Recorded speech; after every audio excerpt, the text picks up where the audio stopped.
So this is part A of the KhoodeelaarTV television channel on Tuesday, the 13th of July, 2021.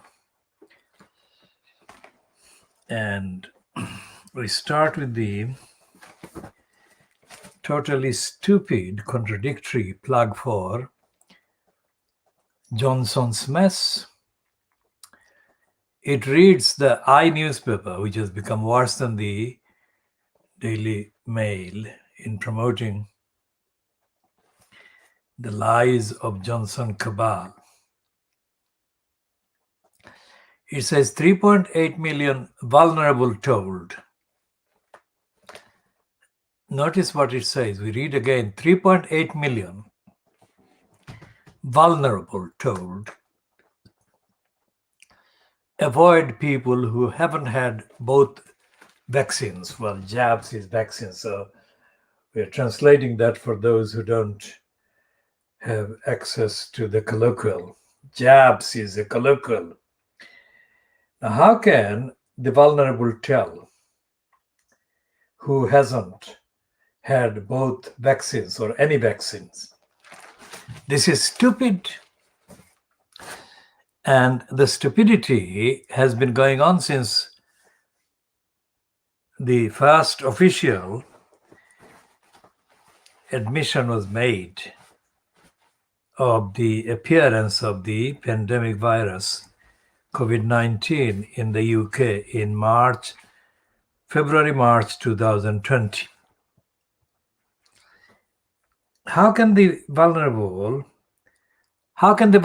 be told whether they're vulnerable and where they are to be spotted? So this is stupid. Fleet Street idiocy, literally idiotic.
And almost every single item, even without going into the actual contents and going just by the headings, is contradictory, absolutely contradictory and conflicting. So the journalists in Fleet Street, so-called, on these newspapers are ignorant, incompetent, lazy, and corrupt and stupid.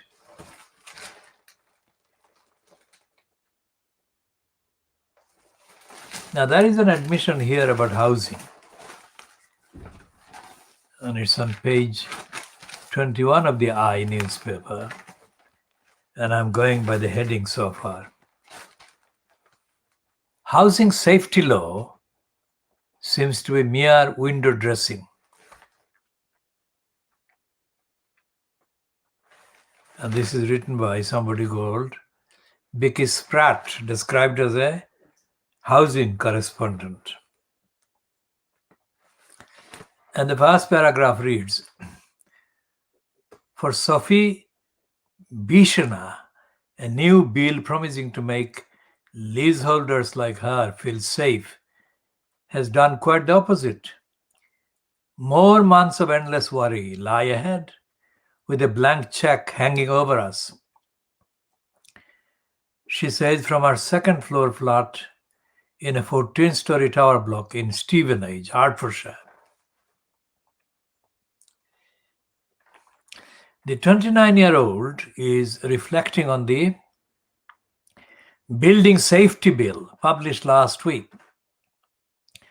The long-awaited measure introduced 4 years after the Grenfell Tower fire. Well, we call the Grenfell Tower massacre.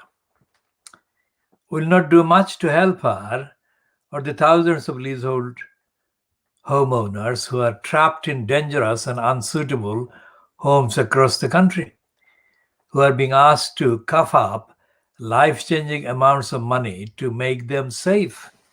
Cough up is to produce, hand over, give. Now that is the opinion, really, based on the understanding of the situation by this housing correspondent at the I newspaper. We shall go back to housing insecurity later.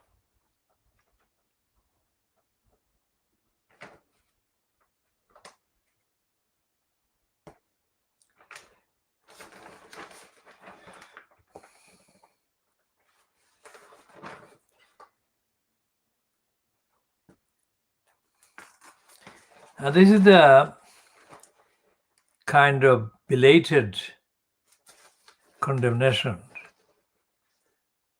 staged by the Murdoch scum, which has been the most corrupt, offensive, hateful, racist platform for 42 years. 42 years since 1969.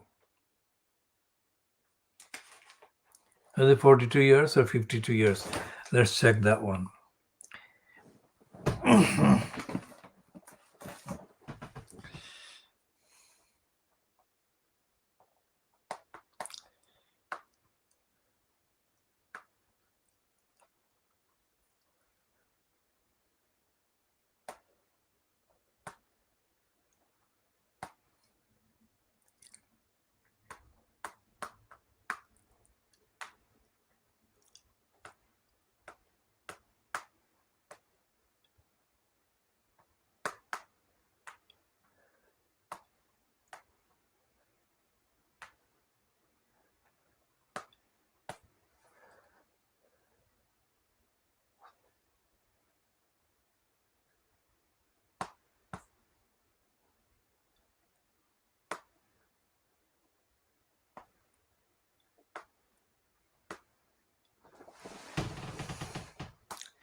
So it's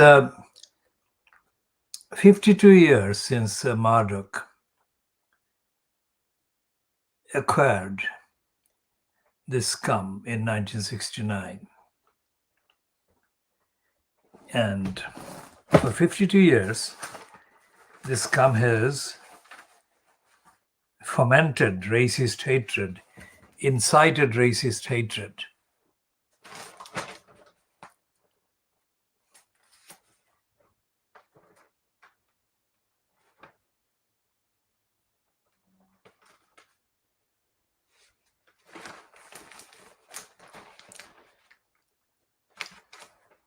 So Rashford thanks as Brits unite against trolls. Now, this is sick-makingly racist, you morons.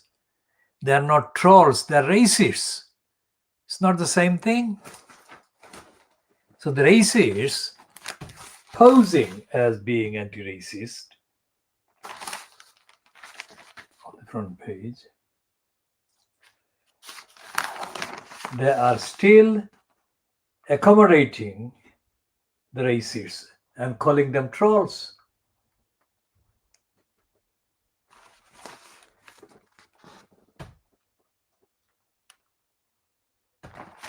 It's like the Daily Mirror.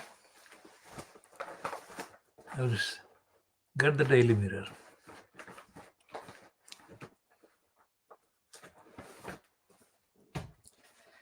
The Daily Mirror doing the same racist denial.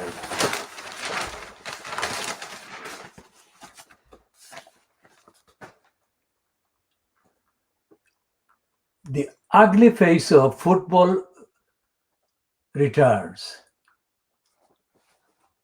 That's not what has returned. It's the ugly face of racism is exposed, is caught.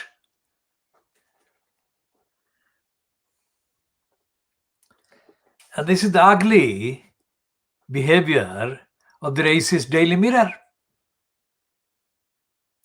hiding the fact of racism.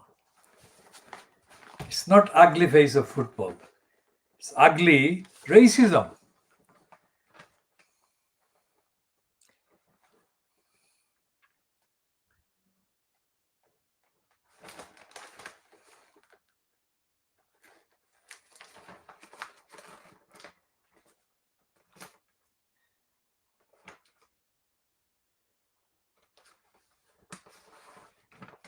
And throughout the coverage of the racism, the Daily Mirror is covering up racism.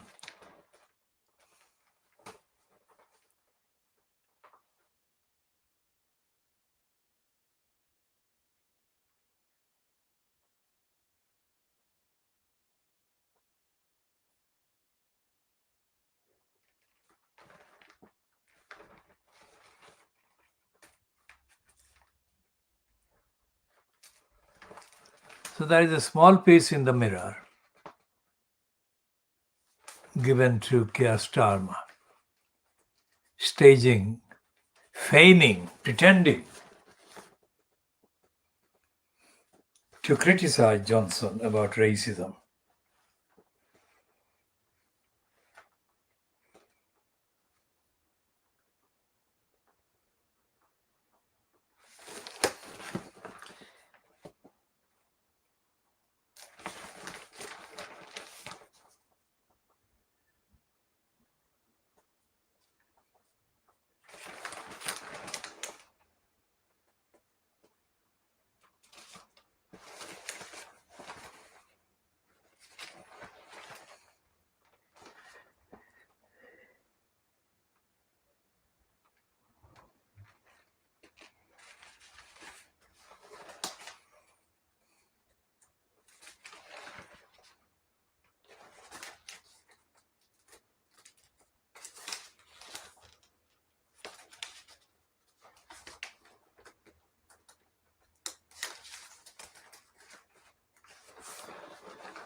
So when they run stories about whales attacking humans in the sea or sharks attacking them, shouldn't they add a bit of intelligence and awareness, saying that the territories that should be left alone for the animals who depend on them should not be invaded by humans?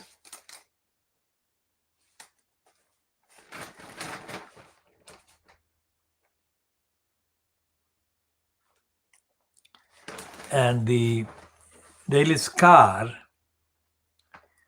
at last is running a phrase on the inside pages, 3-word phrase, which should have been there for the readers since the day one of this racist, stupid newspaper. It says racism is unforgivable. And it's only saying this because the tag is Gareth Southgate and Wills. I mean, they have staged statements allegedly against racism.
When the Daily Mail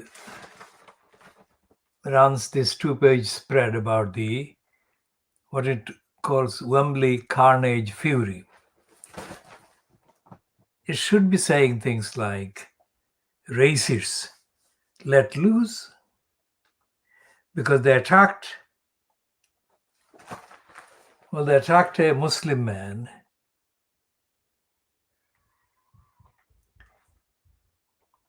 with a beard, and they must have targeted him because of his beard.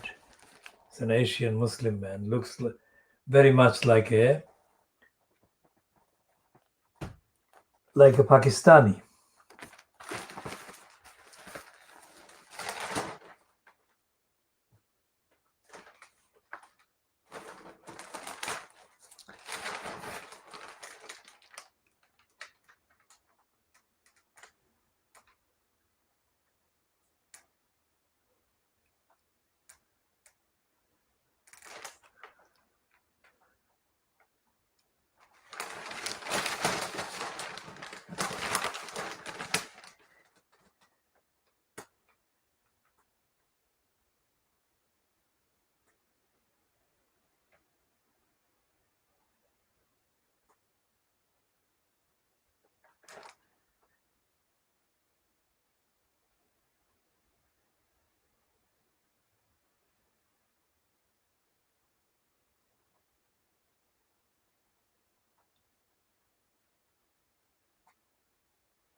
Now,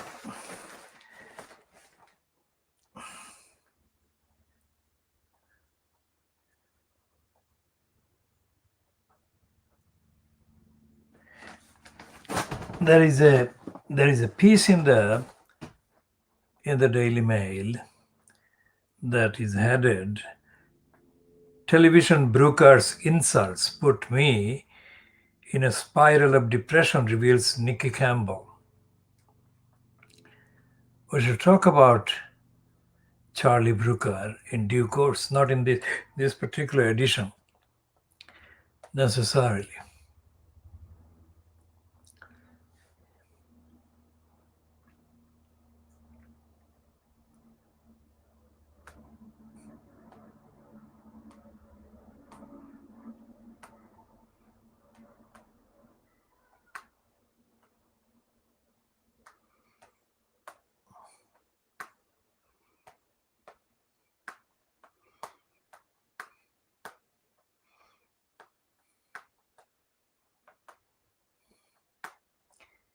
Now, this Charlie Brooke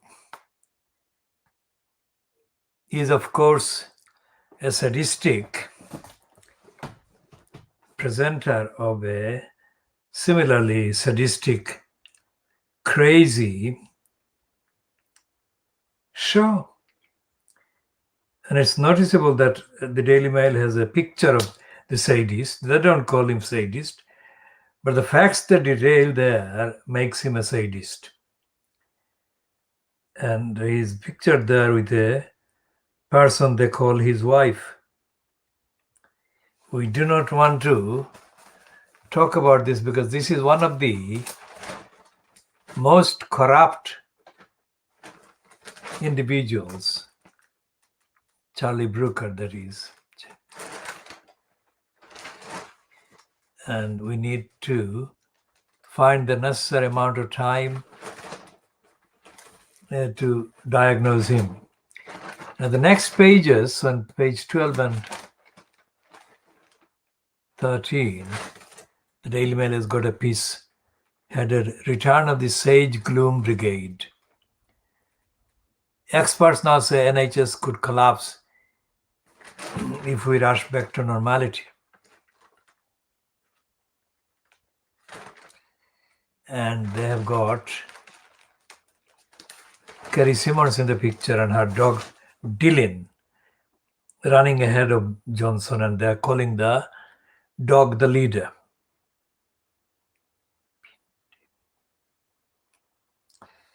Now they're saying on pages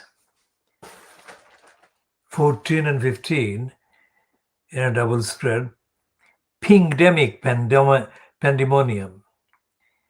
So one is the chaos at airports and on the railways as key workers are ordered to go into self-isolation by controversial application. And the next one is Germany, Italy, and Austria on track for green list. But what about the United States? And the other one is order. Full House of Commons coming back. Now, as I said earlier, everything that they publish, every headline, and that is even before going into the actual contents of the piece underneath the headline or linked to the headline, is contradictory, factually conflicting, contradictory, and absolutely illogical and based on ignorance. And that is what they have said, they have done. Fleet Street newspapers and the rest of the quote press published from addresses across the country, they have been publishing ignorant and conflicting and contradictory items right from the time when they began publishing claims that the coronavirus had appeared in the UK in February, March 2020. Now, if they don't give the facts and if they are carrying contradictory and conflicting items every single time, what do the readers make of it? What can they make of it? What can the public make of it? And what does it actually represent in terms of the sources that these Fleet Street papers are supposedly using or relying on?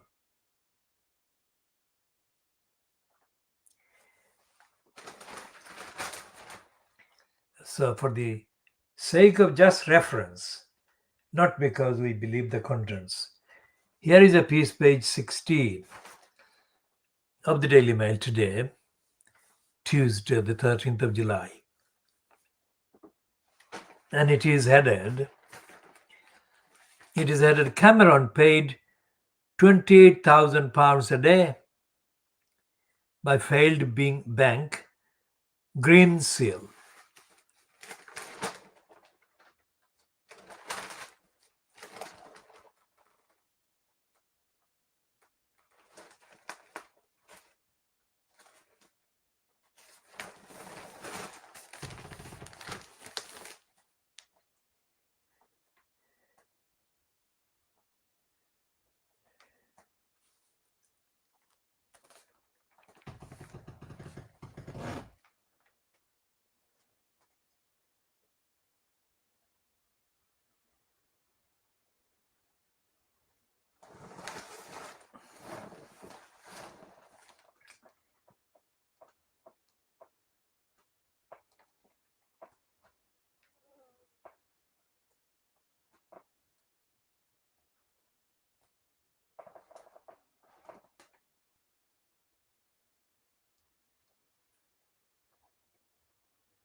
John Simpson, described as age 76,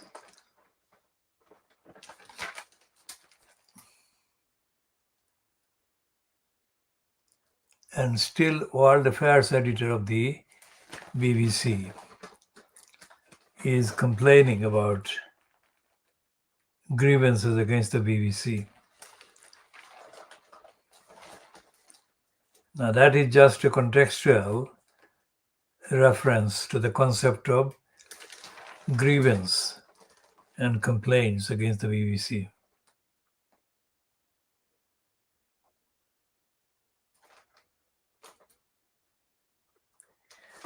And here is a 2-page spread. My crusade to teach Britain's children about the heroes of history. Forget the left's loathing of our past, says top historian Dominic Sandbrook. What youngsters want to read about is daring do, blood and guts, and the icons of our island story. Now, his brilliant new books, serialized in the mail, bring to vivid life some of the greatest stories ever told.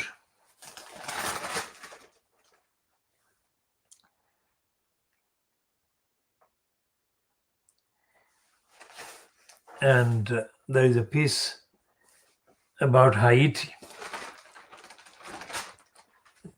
Doctor is held over killing of Haiti's leader. Suspect flew in with mercenaries. And there are special memories of life with Aunt Diana by Charles Spencer's twin girls. Daddy Girls, twins with Earl Spencer, Kitty and Louise in 2000, and Blonde Ambition, Lady Amelia Spencer far left, and Sister Eliza top left in the Hello magazine. Now, they were only 5 years old and living thousands of miles away when their Aunt Princess Diana died.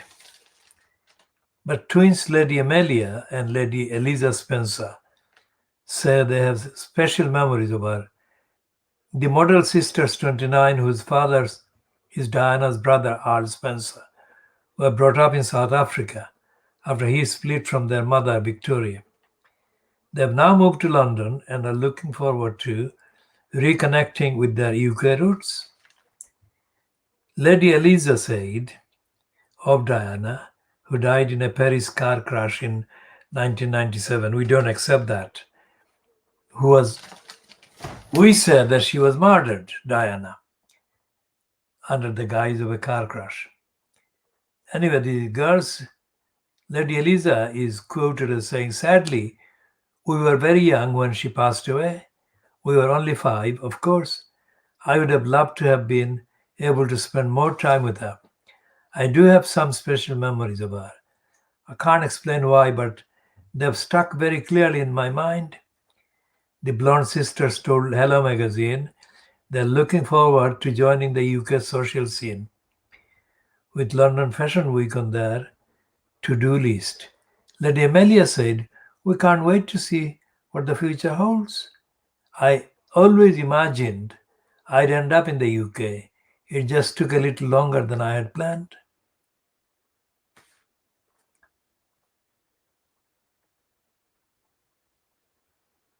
So the whole piece is about their future, not really about Diana. So they're kind of selling the piece and selling the paper by misusing the connection.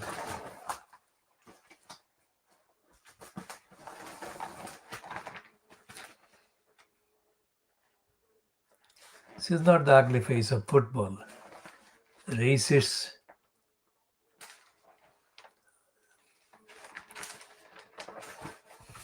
and the Daily Mirror says sickened by racists. There's the splash on one page, and the main banner is Euros 2020 horror at abuse of England's black players. And the point is, would they have run this sickened by racists heading if it wasn't for the fact that the main kind of pegs are to do with William's statement?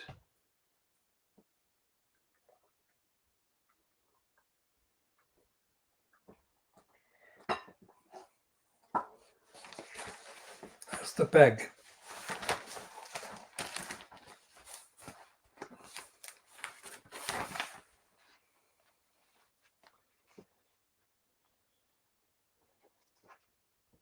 That kind of heading should be there every day, because sickening racism is an everyday reality for most people out and about.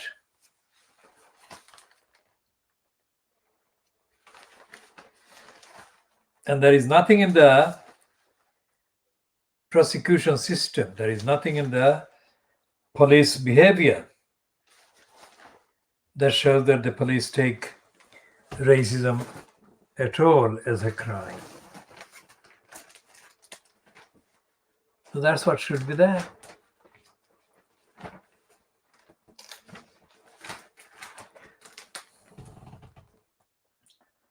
And the same is applicable to the scum. On the front page, they are staging this, and inside they are running this crawl back under your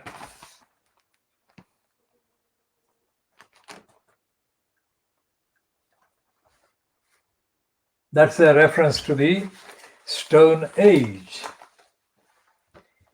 Again, for 52 years, Rupert Murdoch, since he acquired ownership of the scum, Murdoch has abused his ownership and control to foment racism and racist hatred. And when Enoch Powell began his Rivers of Blood campaign against black people in the 1960s, that was only 2 years after the last World Cup that the England had any significant role in. The scum continued to back the racists after Murdoch acquired the ownership in 1969, and for 52 years after now, the scum has been one of the main platforms for racists in this country.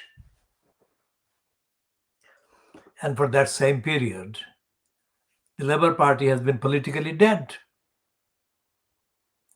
The Labour Party, supposedly founded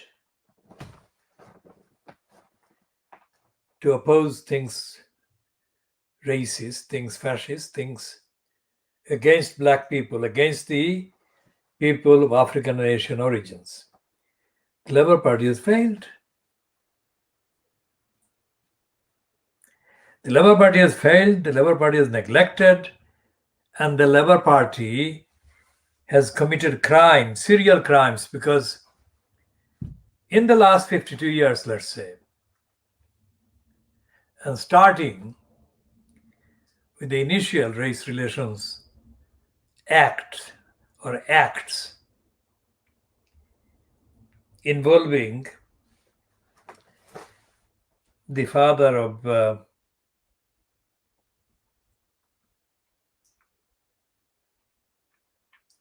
Lisa Nandi, the Labour Party has actually passed a few legislation or acts of parliaments allegedly about racism, about opposing discrimination, including the 1976 Race Relations Act, which came into force in April 1977 with the launch of the Commission for Racist Enslavement, as I call it. That was in April, and at the launch press conference, I was present, and I was the only one who quizzed. The only one among all the journalists present at the Do near Fleet Street to launch the Commission for Racist Enslavement. And the press do was, of course, presented by the new chairman of the Commission for Racist Enslavement. So, 1977,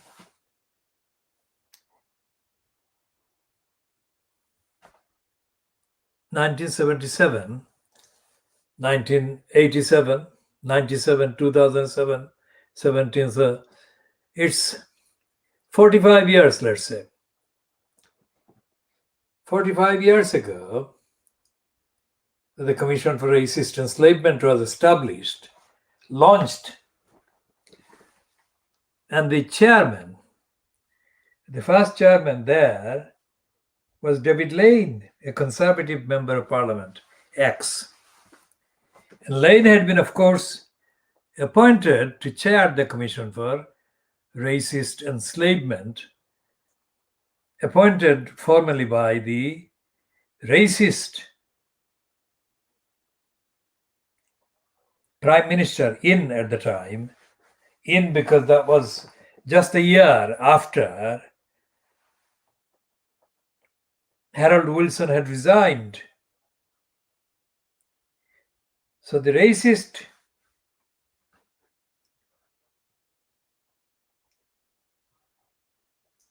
Callaghan became the Prime Minister.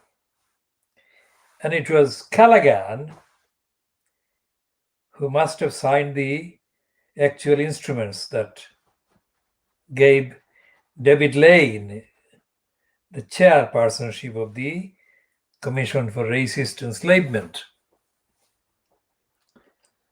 When I questioned the chair at the launching of the CRE, the Commission for Racist Enslavement, he didn't have answer. Now, anyone who is watching this for the first time and hearing me saying anything about my questioning people holding office needs to know that I'm the only one who asks questions and never gets answers.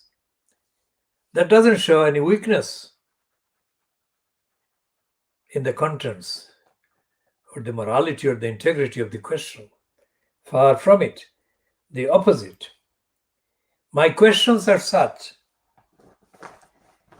that anyone I put the questions to would have to be politically, intellectually, empirically born again to be able to actually truthfully answer my question. Applies to my questions to James, the racist Callaghan, in 1977, few months after the CRE was launched in April. And of course, about the same time, given a difference of a day or two, the question that I put to the then Indian Prime Minister, Morarji Desai, who gave me a tautological answer that wasn't the factual, intellectual, empirical, topical answer. Same happened with Zulfikar Ali Bhutto. About 10 years previously, in the Institute of Engineers, there was a rally for Zulfikar Ali Bhutto. That was the only rally that he attended in Dhaka. Institute of Engineers in the capital of then East Pakistan, now the capital of Bangladesh. So I asked Zulfikar Ali Bhutto a first preliminary question after he had finished his introductory speech or spin. I had never planned that sequence or that event or my role in it. What happened was that my first question went unanswered because whatever Zulfikar Ali Bhutto said didn't amount to the answer that was warranted by the contents and the context of my question, the first question. That led to me asking a second question, which again Zulfikar Ali Bhutto failed to answer. And it went on up to the 9 questions that I had to ask serially, one after the other, in sequence after sequence. And Zulfikar Ali Bhutto failed to answer the questions that I had been asking him, based entirely on the contents of his previous statement, allegedly in reply to my questions. And the impact of my questions, of course, in terms of the actual record, the impact was phenomenal, because Bhutto, instead of making a statement after the last question, burst out, in effect, in tears of frustration and I suppose a failure on the part of himself to deal with a questioner from the audience of a gathering of, I don't know, maybe 1,000 or plus people, almost all of them from East Pakistan, because this was East Pakistan's capital, Dhaka. And this was the Institute of Engineers, which was the prime political platform, had been a prime political platform for quite a number of years. Indoors political platform. And the other one is, of course, the Palton Maidan, which is still there near the Baitul Mukarram Mosque. So Zulfikar Ali Bhutto burst out, and he was literally looking the color red. And he was very, very upset.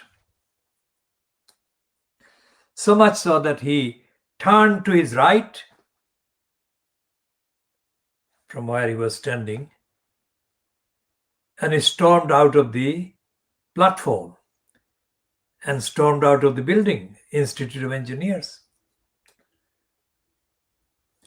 And not far after that, Zulfikar Ali packed his bag in the Intercontinental Hotel, which is not far from where the Institute of Engineers was.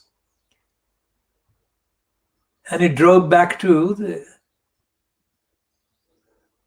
Tezgao airport in Dhaka, in East Pakistan. And he flew out of East Pakistan there. Now, this is the pattern of my questioning. When I question somebody, I know what I'm asking and what I'm asking about. And I know that if the person I have asked the question or questioned or put the question to can answer the question, meeting the requirements of my question, then that would be something historic, positively historic, and of phenomenal impact. on the issue and the topic under reference.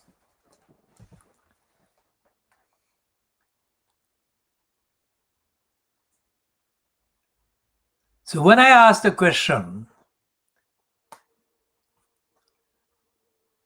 to Zulfikar Ali Bhutto, the question was not about him personally, in terms of whether he had the right to say anything about the prospect of politics in the country at the time. The question was, that is the issue that I raised in the series of 9 questions, was about what he understood the country needed politically and what he was able to deliver if given the opportunity to make a definitive decision or a series of definitive decisions affecting the needs of the country. That is what I was on about. Because when he delivered his introductory spin, and his introductory spin or spiel, I worked out instantaneously that this guy was not only not fit, but was very way behind being fit to deliver what the country needed. Because he was not referring to any specific event. He was not referring to any specific personality involved in the campaign against the British Raj, which is what the immediate antecedents were. That is to say, the state of Pakistan was a direct consequence, along with the state of India, of whatever the campaigners or whatever the participants in the campaign against the British Raj said, wanted, and expected. And in his first introductory spiel, Bhutto failed to make any reference to any of the wider impact or of the immediate impact or the long-term, mid-term implications of the decisions that the British Raj made and the decisions that would have the impact and the implications. Now that all of those activities pre-1947 were taking place less than 15, 16, 17 years from the date and the time that I was asking those questions and putting them to Bhutto. And Bhutto didn't satisfy the requirements, and in a particularly empirical way. Of course, he didn't know that. He couldn't have known that. He could not satisfy me because one of my relations, Arman Ali Chaudhry, was directly involved in the campaign with the person who later became President of India, Dr. Zakir Hussain. So I knew vaguely, not because I was not involved in the conversations in Assam that Arman Ali Chaudhry had with Zakir Hussain and others, or other parts of the still British occupied country. subcontinent. But I had a vague idea that independence or freedom from the British immediately implied tangible things, tangible changes in the values and in the perceptions and in the expectations of governance or from governance by the people, both of India and of Pakistan, regardless of the various differences between the two countries and the two groups, the Congress and the Muslim League. So when Bhutto was in the Institute of Engineers and he gave a spiel, let's say starter spiel, that is, he began the kind of statement. Bhutto was doing that as part of his campaign against the then martial law person, Field Marshal Ayub Khan, whose military government Bhutto had been a member of, short period, but he was a member of that military regime as the foreign minister for Ayub Khan. And Bhutto had, in the period prior to his becoming recruited by Ayub Khan as a minister of Ayub Khan's military cabinet, Bhutto had been given tremendous propaganda, mainly by the newspapers published in West Pakistan at the time. And this was the build-up. Bhutto was seen as probably, but not most certainly, not definitely, but probably one of the possible holders of the post of the head of state if and when Ayub Khan decided to leave the scene. So there was a build-up, huge build-up for Zulfikar Ali Bhutto, and he was given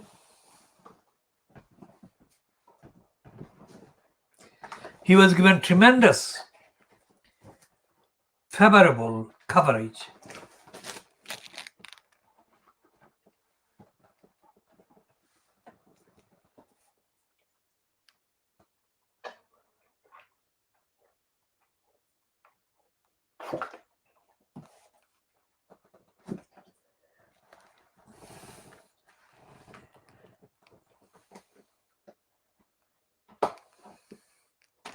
So when Bhutto was given that tremendous favorable coverage by the mainly West Pakistan centric parts of the press, Ayub Khan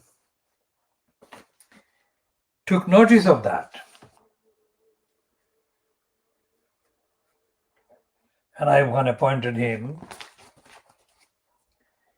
to the what was considered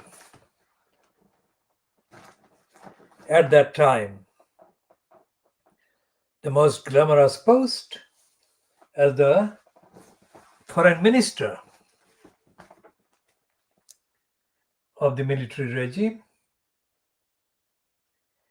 And we shall be talking about this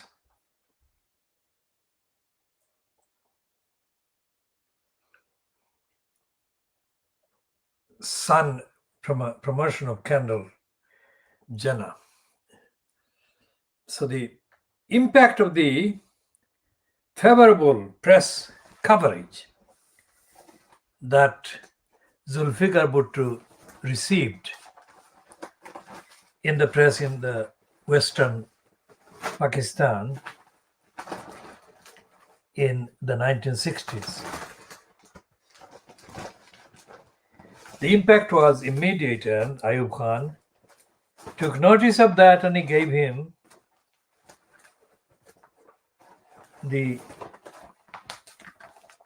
what is called the brief as the foreign minister. And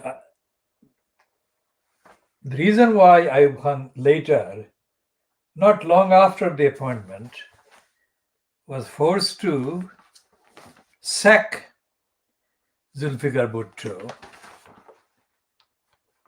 was not the quality of Zulfikar Bhutto's political balance or equilibrium. Zulfikar Ali Bhutto almost immediately set out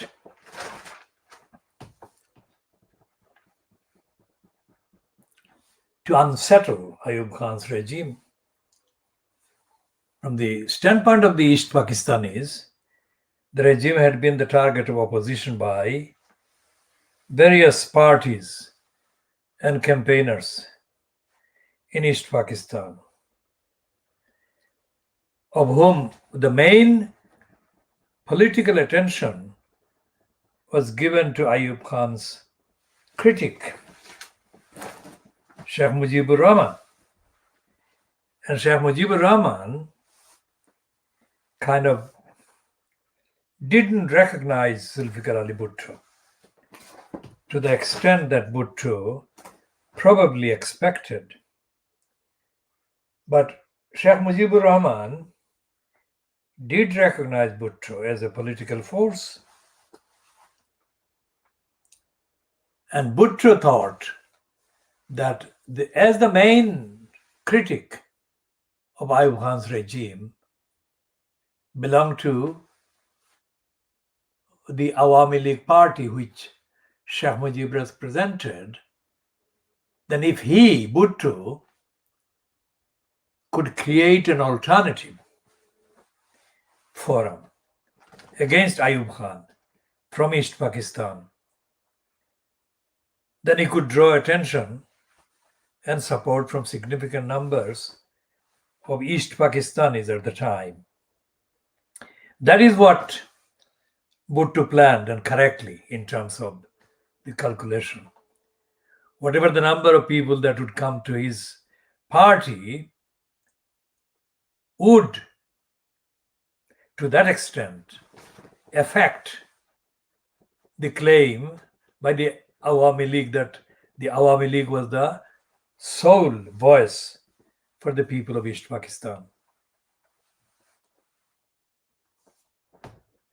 That is what the strategic thinking underlying Zulfikar Bhutto's decision to plan to launch his party from a base in East Pakistan. Now, I never belonged to any political party, not because I don't have political views, but for the exactly opposite reason. I have political views that have been proven to be absolutely 100% cast iron accurate from the 1950s to now. 1950s when I started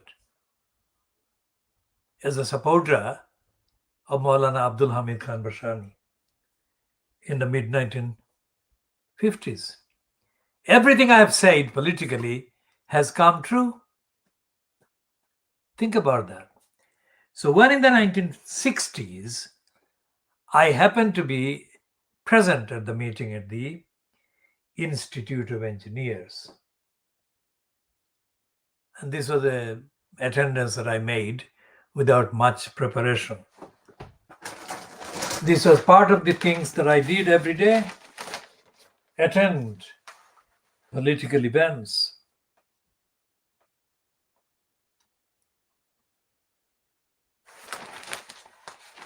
So what happened was that Bhutto calculated correctly that if he could challenge the Awami League, and especially Sheikh Mujib, then he could get the support of a lot of angry, frustrated people from East Pakistan who wanted to topple, who wanted to see Ayub Khan gone. So that was his correct strategy. But when it came to relating to the people he was addressing, he could never in a billion years have imagined to come across somebody like me at that meeting. Whatever the reason, he must have thought that every single person in East Pakistan would be in awe of him. He didn't include me in that calculation. Now, I had never belonged to a political party because I found all the political parties and all the leaders inadequate, incompetent to the extent that I could not accept them. And to the extent that I measured the needs of the country to warrant. So Bhutto never had imagined the existence of me. And there he was, being quizzed by me not once, not twice, but 9 times in a row. I didn't represent any political party whatsoever. But what I did do by confronting Zulfikar Ali Bhutto with those 9 questions at that meeting, I completely transformed the political future of the subcontinent. Because politically, I buried Zulfikar Ali Bhutto in Dhaka. And burying politically meant that he could not come back with any credibility as a leader of the people of Pakistan. So there I shall leave this part of the reference and update, and I shall go to the next comprehensive reference and update on Bhutto and the impact my questions had on the future of the subcontinent. Now, let's take a look at the Times newspaper today, Tuesday, the 13th of July 2021.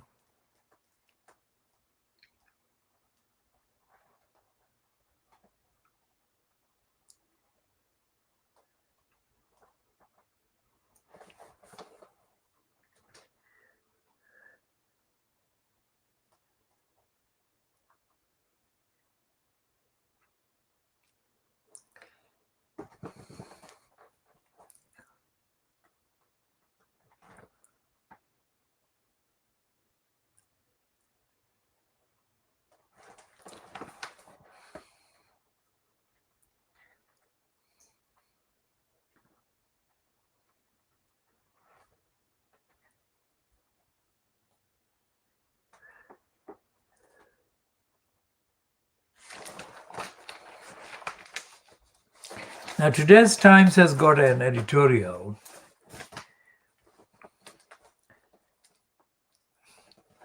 The middle one of the 3 is headed another country.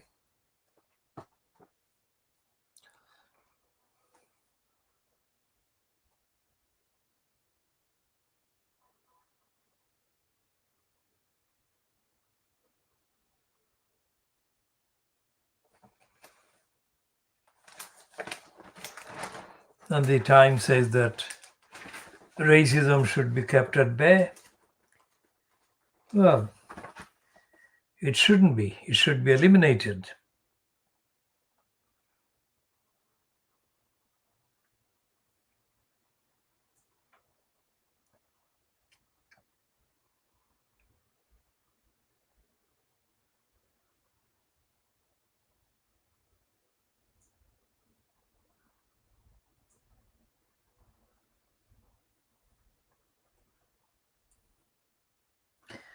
And they've got acknowledgement of the fact that Priti Patel is being condemned.